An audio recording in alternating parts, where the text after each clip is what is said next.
Um, Thanks, Rocio.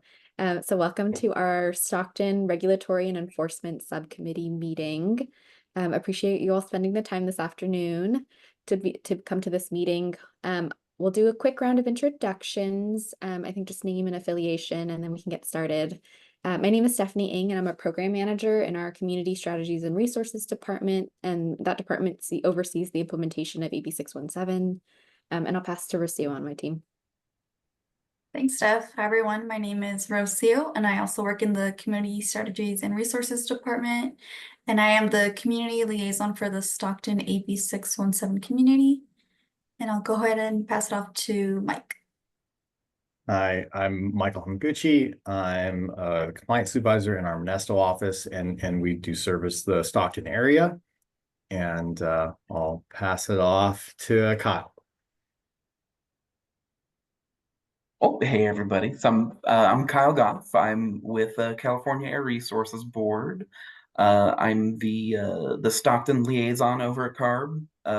Also, I happen to be the one of the incentives folks over there too. So yeah, I'll pass it on over to Eric. Hi, I'm Eric Bissinger. I'm with the CARB Enforcement Division in the Community Outreach section, and I brought May and Iffy to help me with this, locomotive presentation. So, you want to introduce yourself, May?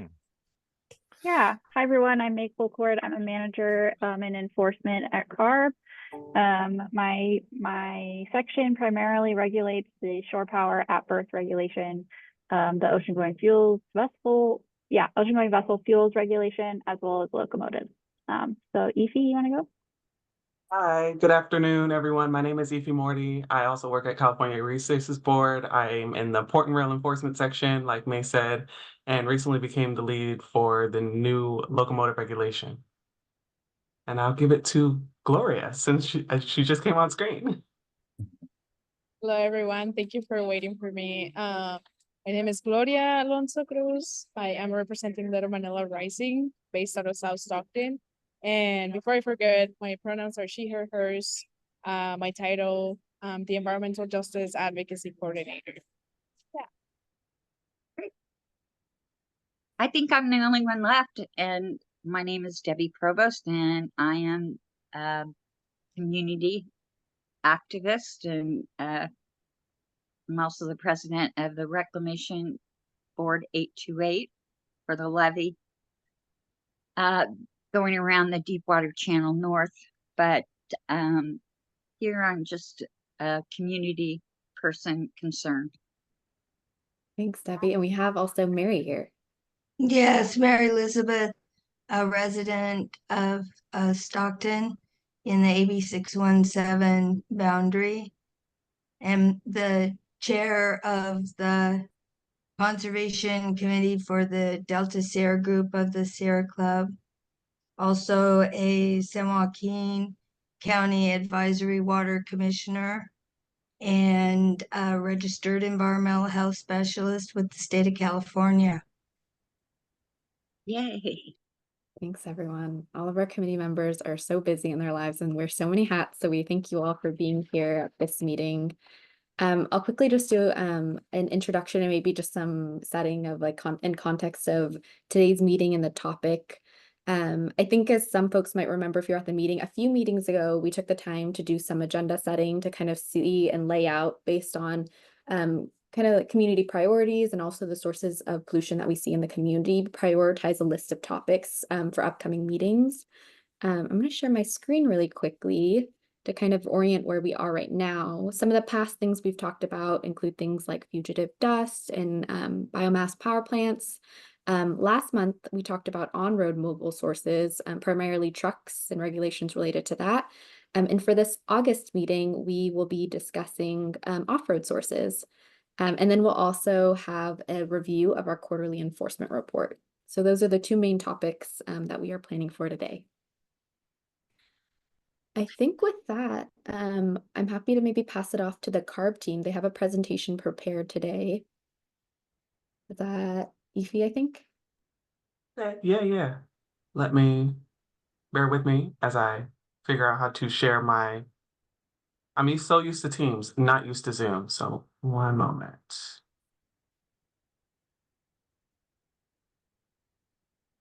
Did that do it?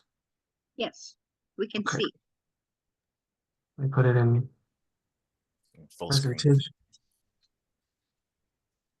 Are we still good? Is it in full screen now? No. No, No. It's Oh. fine though. yeah,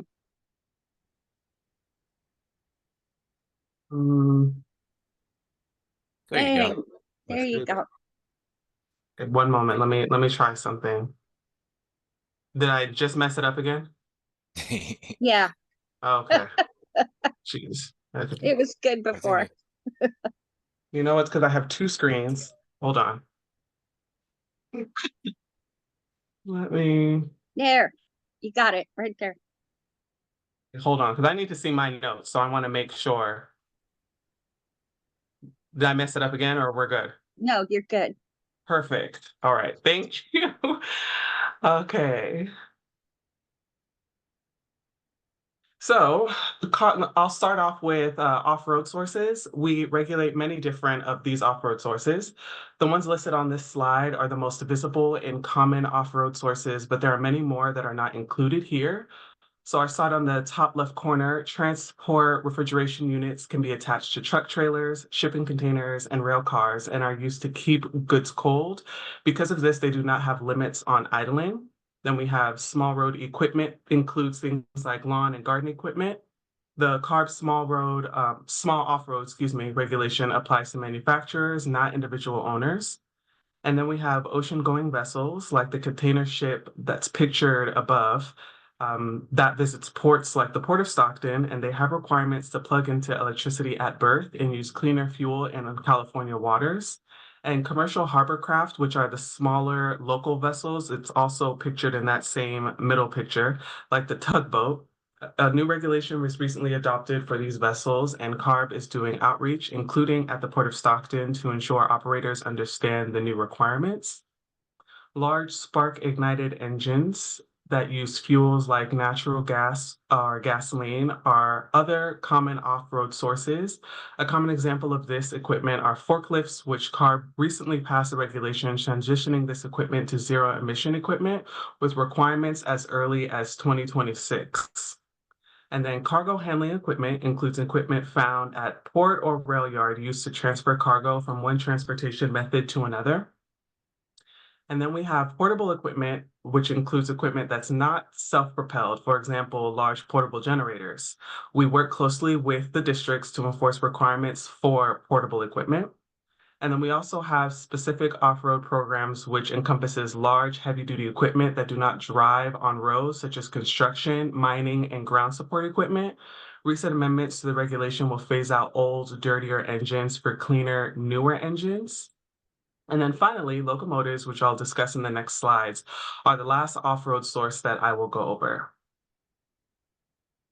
So on April 27, 2023, we approved the in-use locomotive regulation, which applies to classes 1, 2, and 3 locomotives, industrial locomotives, passenger, and historic, which are all different types of locos that I'll go over in the next slide. This regulation will achieve emission reductions from diesel-powered locomotives and increase the use of zero-emission technology. The regulation will help meet California's public health, air quality, and climate goals by reducing criteria pollutants, toxic air contaminants, and greenhouse gas emissions for locomotives in use. Okay, so who is subject to this new regulation? We have switchers. These are locomotives used for maneuvering railway vehicles over short distances, while freight line hauls are larger locomotives that haul freight over long distances throughout the country. Industrial locomotives are used to move freight out to a main track for connection to a larger train. And then passenger locomotives on the lower right-hand corner propel passenger cars and use head-end power for functions such as heating, lighting, and air conditioning. Head-end power may be supplied by the primary engine or a separate diesel generator. And then we have historic locomotives, which are kept in their original configuration to help interpret historical experiences and serve educational purposes and transporting passengers. Ify, this is Stephanie. Would you Sure. mind taking questions during, or would you prefer to wait until the end? Oh, I don't mind. Sorry, I couldn't see if anyone's hand is No, that's up. So if okay. anyone Yeah. has, yeah, we can, Yeah. I can take questions as they come. That's fine. I'm And May's yeah, also here to assist me in case there's something I don't know. that's perfect. I figured you maybe couldn't see everyone on the Yeah, no, I screen. couldn't see. Mary, Sorry. Mary, go ahead. Hi. I was Hi. wondering, our district people and our car people, do you know how many switchers the port operates? And how many, I think the California Central Traction that moves the trucks around between UP and BNSF. Um, do you know how many of those that we have in Stockton? I do not. I do not know that number, that information. I'm not sure if that's something the district uh, keeps track of, but I don't know that. Yeah, Ify, I take it up. I believe the traction company in the port has, I think it's 4 functioning locomotives and 2 of them are switchers. Because we did grant funding for their conversions a few years back. But I'm not aware of BNSF or the Union Pacific that's down by the airport. But we can get that number for you. Great, thank you. Thank you. Thank you. Were there any other questions? I don't want to move forward because again, I cannot see the screen. This is Stephanie. You're good. I'll call him out. Okay, thank you. All right. So here is the regulation in a nutshell. The first component is the idling limitation. All locomotives with an automatic shutoff device are not allowed to idle longer than 30 minutes unless for an exempt reason. Exemptions will align with those described by the US EPA and be granted for reasons like maintaining air brake pressure or keeping the driver cabin heated or air conditioned. The second requirement is registration with us at CARB and annual reporting that includes an administrative payment. The annual reports will have locomotive activity, emission levels, and idling data included. Then the third component starts in 2030, which are the operational requirements. Only locomotives less than 23 years old will be able to be used within the state unless operated in a zero emission configuration. Switch industrial and passenger locomotives with an original engine build date of 2030 and beyond will be required to operate in a zero emission configuration in order to operate within the state of California. And then freight line haul locomotives with an original engine build date of 2035 and beyond will be required to operate in a zero emission configuration in order to operate within the state. And then the fourth component is the spending account. So locomotive operators will be required to fund their own trust account based on the emissions created by their operation within the state. So the dirtier the locomotive, the more funds that they have to set aside. And these funds will be used to purchase, lease, or rent Tier 4 or cleaner locomotives, and or to purchase, lease, or rent zero emission locomotives, or to repower zero emission locomotives. It could also be used for infrastructure as well. There are additional options under the in-use locomotive regulation, pardon me, that offers operators an alternative compliance plan. It allows them to reduce emissions through other strategies, provided that those strategies are not already required in the set regulation. And I want to note that alternative compliance plans must achieve emission reductions equivalent to or greater than those under the regulation. Okay. So who can do what? This slide highlights the enforcing authority of each entity. The EPA regulates locomotive emission standards and holds stationary and mobile source authority. While we at CARB, we primarily have mobile source authority and we regulate locomotive activity. And then the local air districts will regulate rail yard emissions and primarily have stationary and indirect mobile source authority. How to file an environmental complaint. So the community members are oftentimes our eyes and ears in the field and are able to locate activity that needs our attention. So we strongly encourage you to report all complaints or any type of air pollution concern, including idling locomotives. And we take that information provided and we'll use it to inform our enforcement practices. So what's next with regard to this regulation? Implementation is set to begin in 2026. Authorization was submitted and we're currently awaiting approval. So when I say we, the Port and Rail Enforcement Section at CAR, we're working with TTD, Transportation and Toxics Division, that's what that acronym stands for, and the University of California, Irvine to set up a statewide surveillance system in order to identify locomotives throughout the state of California. And then we're also engaging with community members, air districts, the EPA, and locomotive companies to resolve complaints as they currently come in. And that is the end of my very short presentation. I'd be happy to take any additional questions.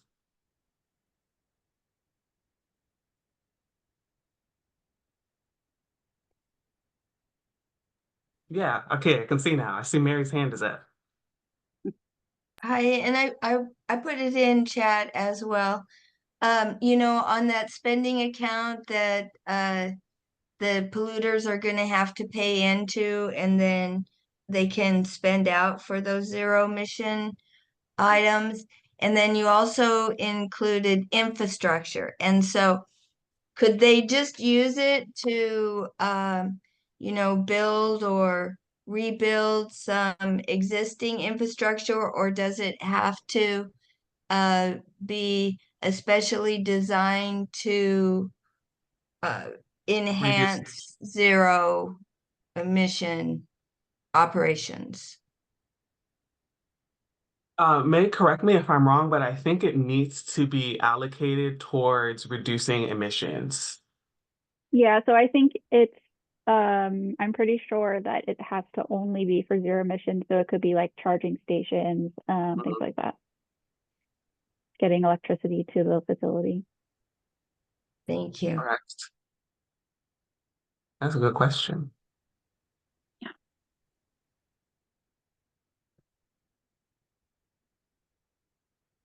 Very good.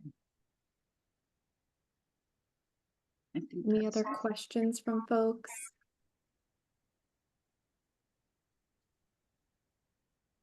Well, I'll make a comment. You know, one thing, you know, when we were making like the complaints, it would be a good idea if there were some like educational, like some educational about the problems there, you know, like, oh, these are things that you want to be looking for. If you see this, you know, you want to make sure that you're calling in, you know, on some different topics.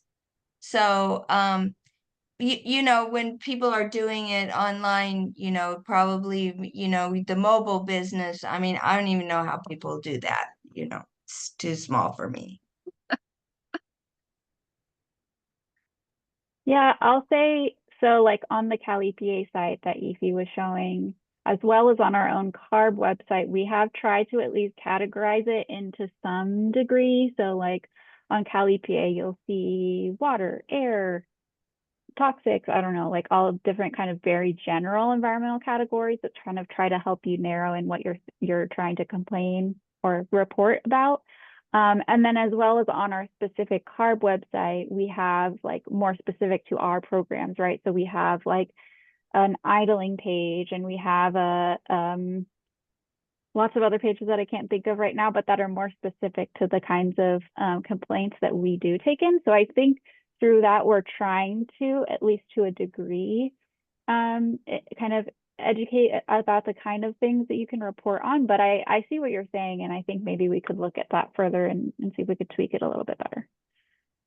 Thanks, May. And I know that this has been Debbie's like one big driving question every single meeting is like, what can community members do to get involved? Maybe a question I have for you all is, I see that, you know, there was a slide about how to file an environmental complaint. Is there like a typical, like regarding locomotives, is there a typical thing that community members can keep an eye out for? I'm just thinking like maybe an equivalent is like we tell folks like if they see open illegal burning in the community, like of course, like let us know. Is there something that community members can keep an eye on with regards to locomotives? Yeah, I mean, I would say definitely the most common thing that we hear about is locomotive idling. So like Ify said, there's a 30-minute limit on idling. There are some exceptions to it, but in general, I would say if you see a locomotive idling for an extended period of time, that's definitely something that you can report to us. As much information as you can get, like on the side of the locomotive, what company it is, or if they have a number, as well as the specific location is really helpful. And so usually in those situations, we can try to work with them and see if they can either not idle in that location, or maybe like move down the line to an area that's not in a neighborhood or something like that. See if the idling is really necessary or not. Ify, did you want to add something? No, I was gonna say, just echo exactly what you said, yeah. So that's the most common complaint you get. That's what Yeah, we've because been I think seeing. it's the most noticeable or visual. I mean, like a community member isn't going to know if their engine is old or if they didn't pay into a spending account, you know. Correct. And so I think the idling is probably the most visible to community members. Mhm. And they can say, well, it was too hot, or it was too cold, or it was whatever reason they were doing it. Yeah, they could. That's That's the thing probably the now. most common excuse for that. Yeah, I would say keeping the cab at a acceptable temperature, as well as like the brake pressure thing is actually pretty important when they have a long consist of trains, bunch of them connected to each other. They have to keep the brake pressure on to make sure that, the train doesn't run away basically, and they need their engine for that. So that's another common reason why they're. I'm sorry. So if we're reporting for idling, maybe we should notice how long the train is, if we can.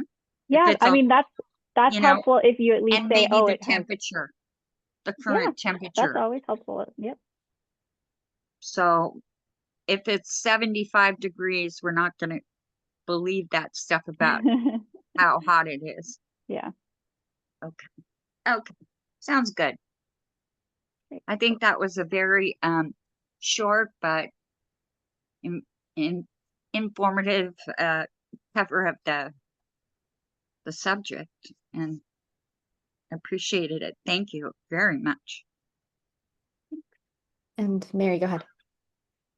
Yeah, I was wondering then, just a follow-up. So for the ships, what are there any common complaints on that? And I know that I saw a cement ship that, it was a lot of apparently particulate matter coming off of the ship there.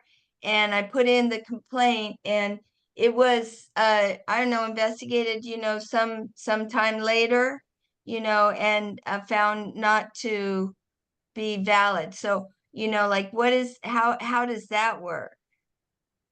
All right, I think I can take that one for you, Mary Elizabeth. I do remember that complaint, and we try to follow up in a timely manner, but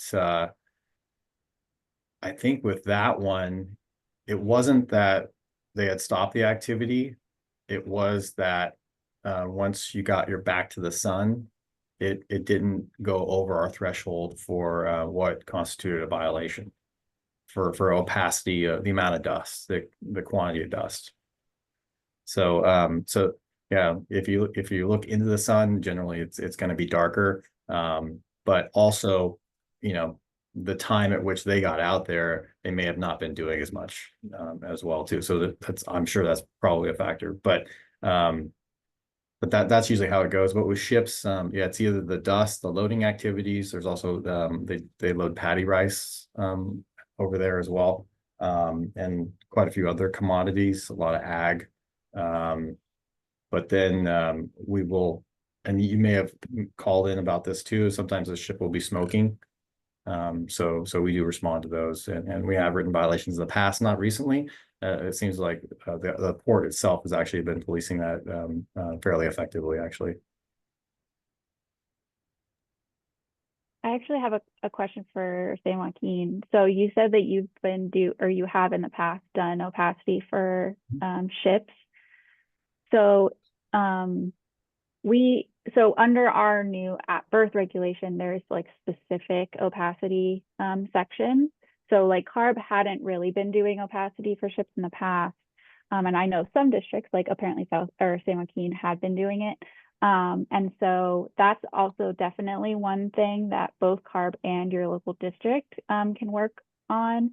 If you see a ship smoking, either of us can go out there, although San Joaquin's probably closer than we are. And we're working with other districts as well to try to kind of like boost people actually doing this. I think it hasn't always happened in other places. So it's good to hear that you guys have been doing them, or have done them.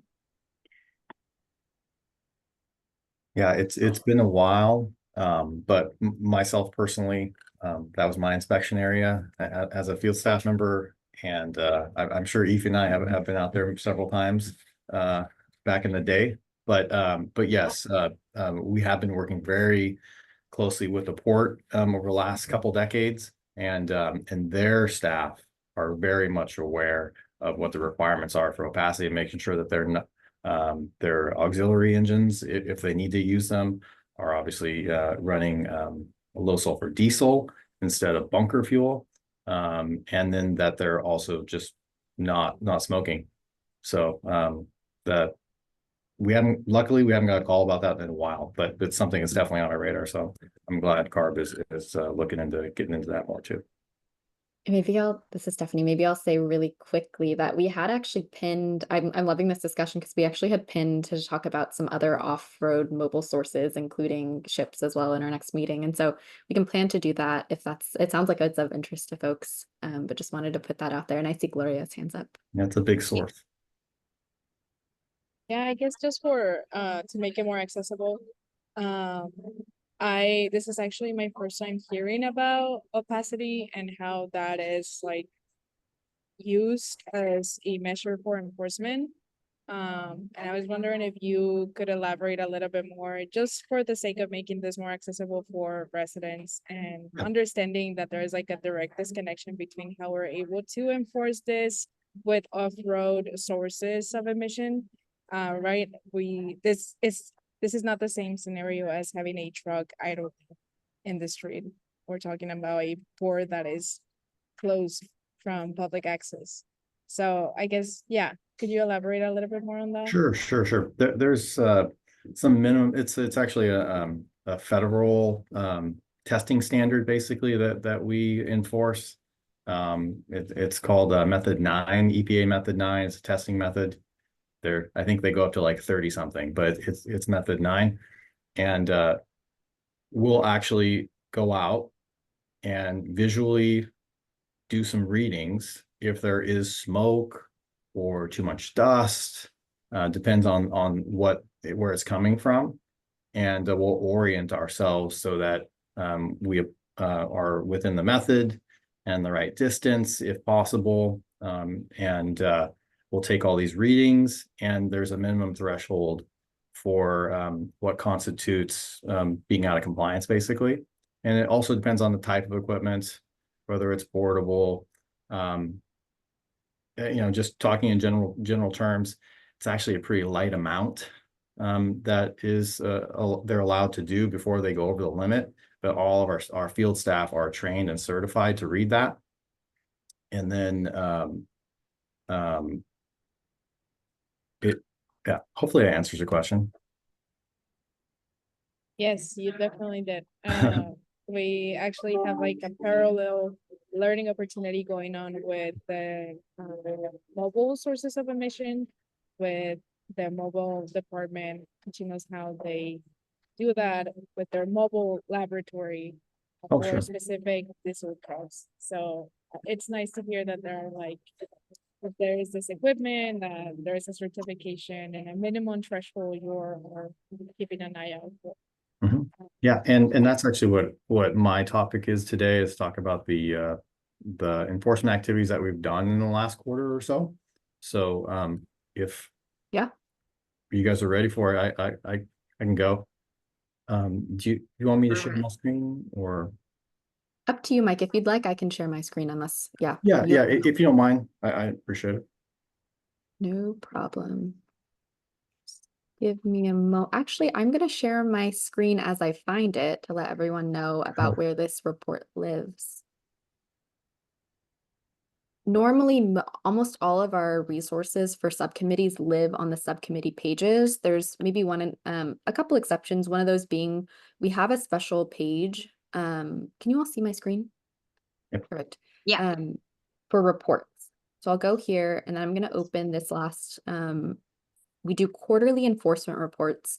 I know that folks that have been in the subcommittee have seen these reports before, but we typically like to review them in these meetings so that folks can understand the types of, like Mike was mentioning, the types of enforcement activity that the district engages on, and some of the findings from the last quarter. Take it away, Mike.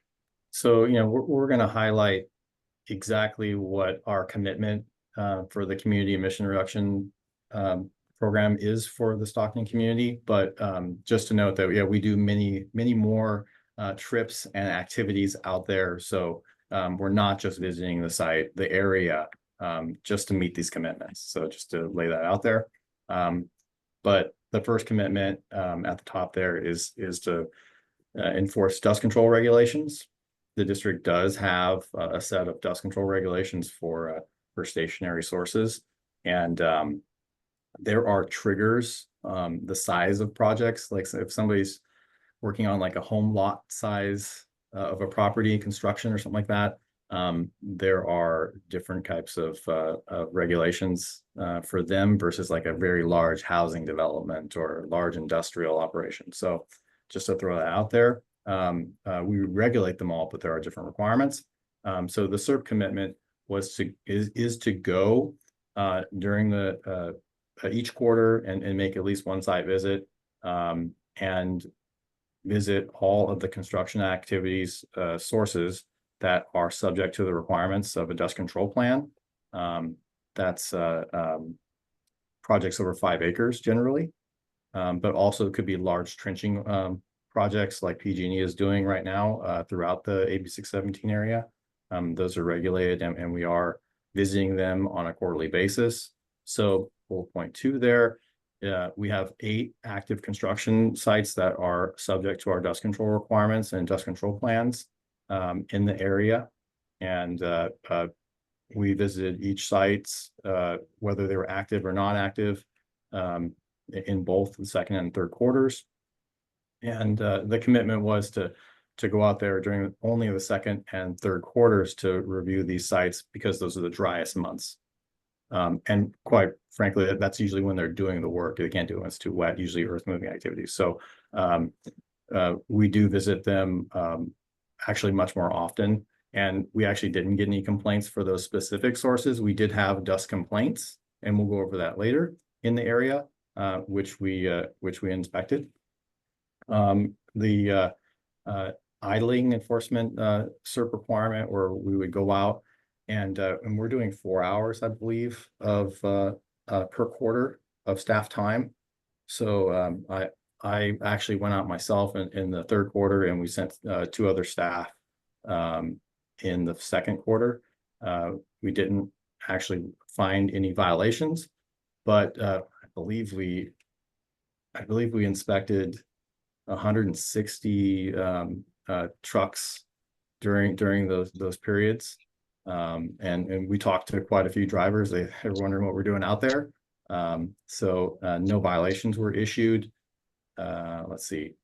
I'll also say that I'm sure we've talked about it before, but heavy duty diesel trucks can do idling, except there are some stipulations, like too close to a school or other sensitive receptors. So we target those areas, a little tighter, basically, to make sure people aren't idling in those areas where they shouldn't be. And then for the stationary source inspections, the SERP commitment is to increase facilities that have had emissions violations. So any source that has had any type of emission violation, we're inspecting them on a 6-month frequency, and we're doing that for I believe it's 5 inspections in a row before they can go back to their original frequency, which was probably 12 months.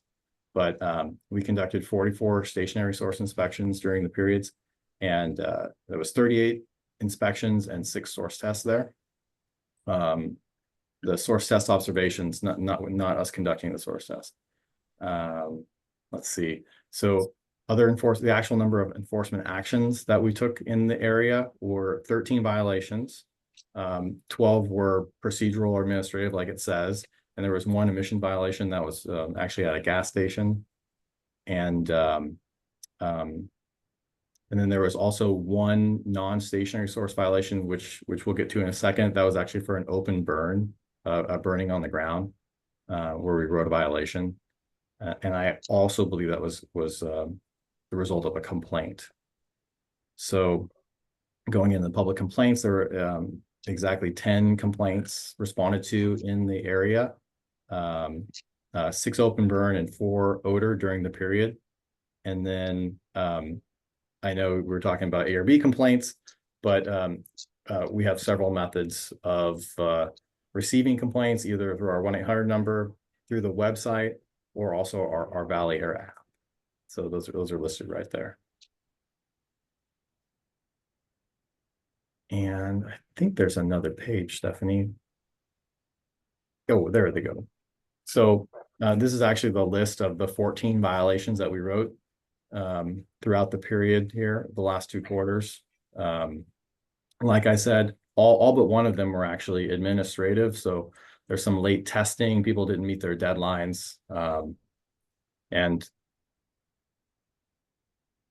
let's see, one's actually the first one is that illegal burn, and it has the location right there. But that was actually a result of a complaint. And then the one on the bottom says Country Marketplace. That's the Valero over on Charter Way. They had too much. They had a hose that had failed testing, basically. So that was the only admission violation. I know you've asked about DTE Stockton several times. I remember in past meetings, they did not test. They got a violation. That's our major source on this list. They're the only ones that the only major source, but they did not test within a certain time frame. So they have since tested, but we haven't got the results. So, Mike, this is Debbie. I have a question. yeah. I know most of these are businesses, but we have like Abdo, Tabal, Nashir. Yeah, I'm sure that's a gas station. yeah. So sometimes the gas station owners want to put their name as the business. What is the name of it? I'm not sure which station that is. I can look it up for you, but under our permitting database, it's under his name. Is there any way we could list the name on this report of the business so we know? Yeah, absolutely. And that's a good suggestion. Or if it isn't the name of, if it isn't acting as the business name on here, if we could doing business as, if we could do a DBA, and then the name of whatever they're doing business as at that site. Yeah, that's actually National Petroleum. So I think that's a good suggestion. I'll actually ask to get a separate column added. How about that? Yeah. Yeah, that would be fine. Okay. And then I just popped up on my screen here just to answer Mary Elizabeth's question about the switching units over at Central Valley Traction. So all their locomotives are actually switchers. They have 5 of them. 2 of them are already Tier 4 engines that we replaced back in 2014. And then we have 2 other applications under our Carl Moyer or the Carl Moyer grant program that we received in 2022 that we haven't processed yet, but hopefully those will get converted very soon. And then they have 1 other one that's not in the program yet. And Mary, I see you have a question too. Go ahead.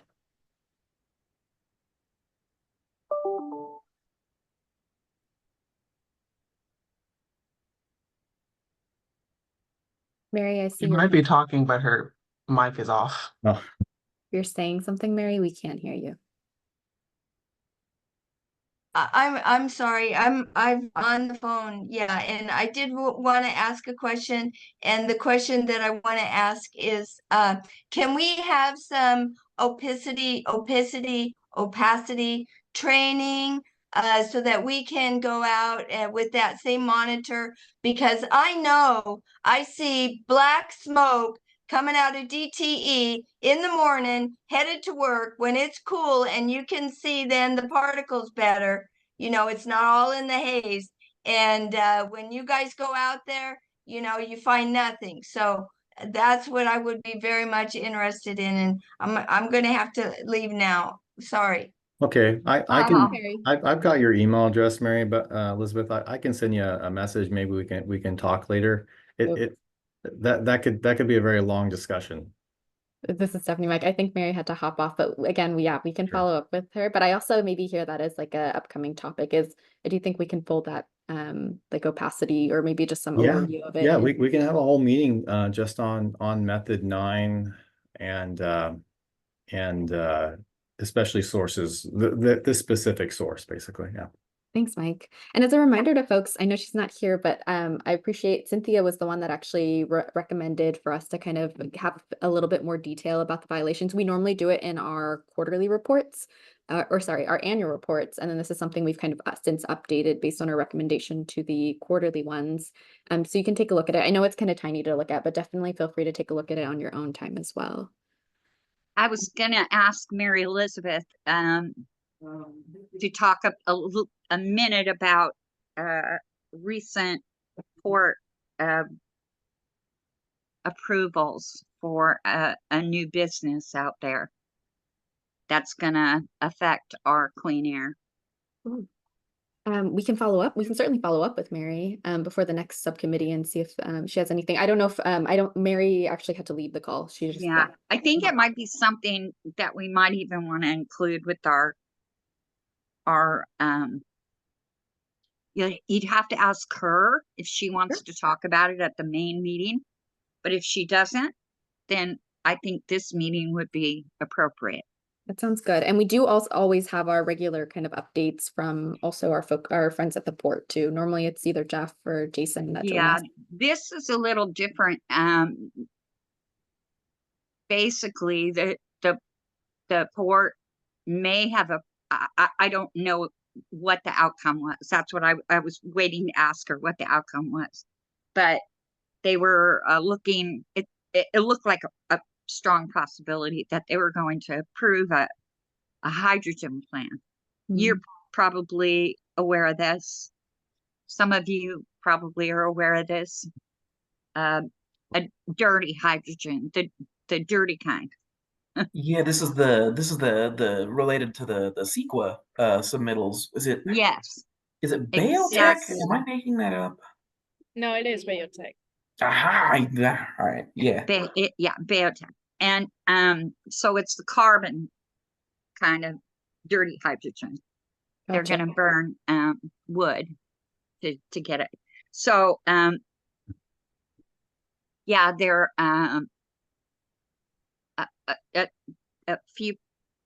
quite a few people have spoken out about it, and I don't know if they did the right thing, but it sounded like they were moving kind of in the wrong direction.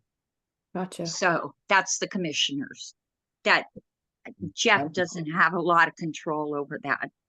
I mean, he could advise them, but if they want to do what they want to do for the money, although from what I understand, the port is a non-profit, supposed to be.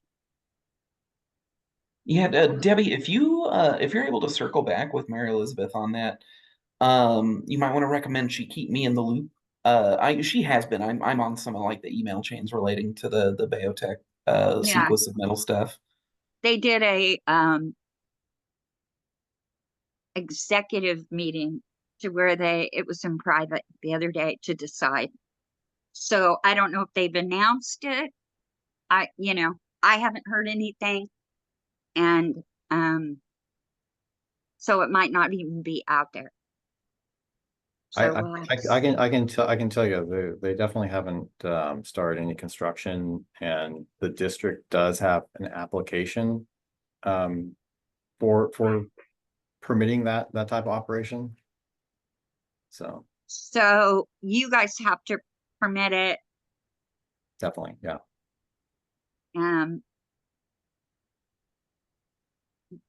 But and I know you guys wrote letters about it. I think I'm looking at the application right now. I could swear that you guys wrote letters against it. Yeah, that's, you know, we just, Because of the if somebody needs a the permit, we write a placement of it. permit. But yeah, so basically that was received in August of 2022, and they haven't even submitted us a complete application. So they're okay. very far out. Okay. Yeah. So they made him mitigate some things, and it wasn't much. So I don't know. So we'll see. But Well, it's pretty, to me, it's pretty serious. When we have all the other stuff that's going into the air from there, to add that. That they couldn't find. I can just speak that yeah, they're gonna use methane. They're gonna crack methane to get, so they used pipeline natural gas to make hydrogen. So that's what they're requesting They're us. not burning. Okay, it's somewhat okay. No, but There's they someone are else that's burning or something. just looking at it, their application does say that they will use methane, and that they will use best available control technologies to reduce any pollutants coming off that, NOx primarily. So. And that's, yeah. But like I said, yeah, we do not have a complete application. They do not have permits with us. They do not have any authority to construct.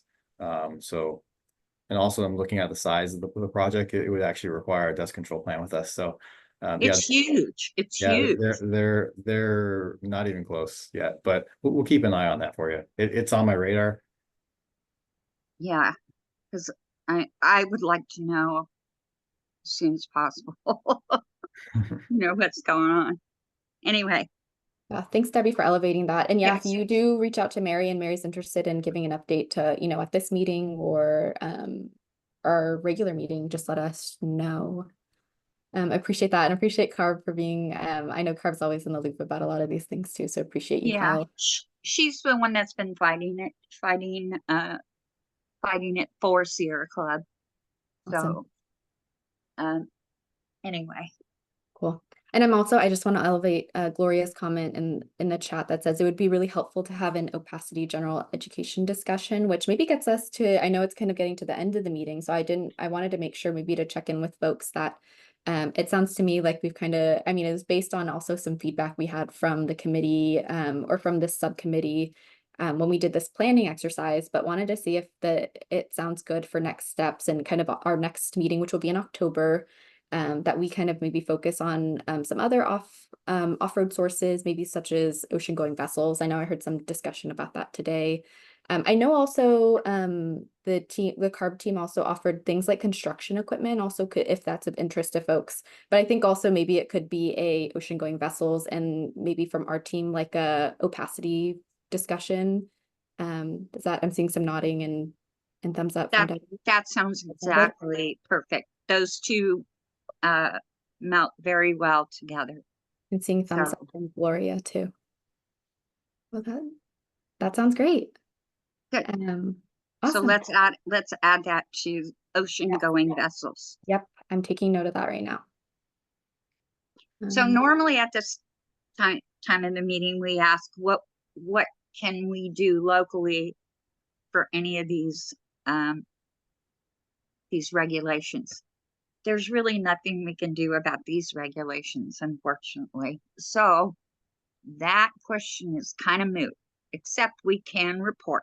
That's the only thing we can really do as far as these regulations, or write our congressman if we have, or protest, or whatever we choose to do, however action. But as far as the committee goes, there's really nothing we can do as far as these regulations that are federal and state, not local. So. And I think it's always our commitment that when there's like a relevant rulemaking, to your point, Debbie, that we definitely will continue to send you all information about those opportunities when they come up. And I know Kyle's really good about that. We just sent like 10 different like opportunities for folks to get involved in various like rulemakings and workshops and stuff. So that's still our commitment to you all.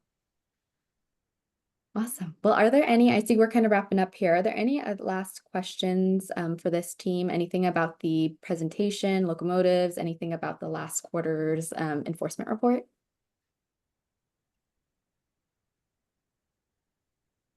Awesome. If not, I want to thank the whole team for being here. And I wanted to, oh, go ahead, Gloria. Sorry. I just remember something. I know this is like probably a really premature conversation to have, honestly, but I was wondering if there is, I don't know, like an update or a take from Valier or CARB on the potentially proposed in-transit rule. I know some of our advocacy groups have been involved in elevating this need. And I was wondering if there's like any information that CARB could share prematurely, because this will be a great win for some of the efforts that we're pushing locally. What was that? You're talking about the ocean-going vessel in transit? Yes. Okay.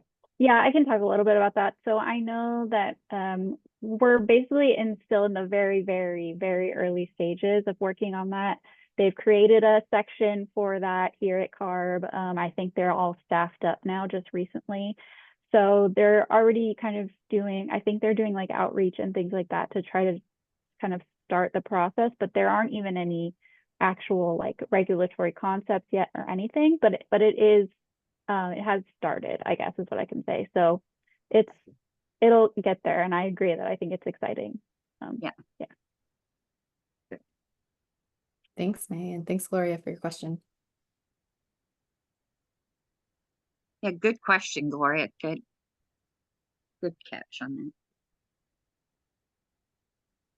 Speaking of ocean-going vessels, then we're looking forward to continuing the discussion. Again, the meeting it'll be the 4th Thursday in October, which will be close to, I'm assuming, Halloween, hopefully a little cooler, but we'll plan to continue on the discussion with ocean-going vessels and then also some discussion around opacity. We're happy to help out with that too, Eric, if you want to coordinate, but yeah. I appreciate that. I appreciate your presentation today, Iffy and May. Thank you so much. Yeah, thank you all. Thank you, everyone. Thank you. Thanks. Bye. Good to see you, Mike. Bye, Iffy. Great to see you. Yeah, good to see everybody. Bye all. Bye. Thank you. Bye, Kyle.